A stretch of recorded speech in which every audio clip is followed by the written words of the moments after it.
NMIDA म्हटलं तर पूर्ण लोनवाली प्रॉपर्टी असतो. नॅशनलाइज बँकेतून लोन होऊन जातो आपल्याला, हा ना. आणि इथं LNची कोचिंग क्लासेस आहे. इकडे गर्ल्स हॉस्टेल आहे, ह्या बाजूला बॉईज हॉस्टेल आहे.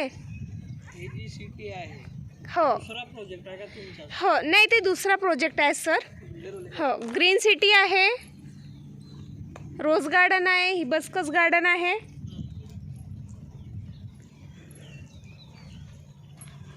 गजेबो, बॉक्स क्रिकेट वगैरे सगळं रेडी आहे बनवून. हॉस्टेल आहे सर, हॉस्टेल. मैंने पुराने जॉब से रिजाइन दे दिया, अभी वही है.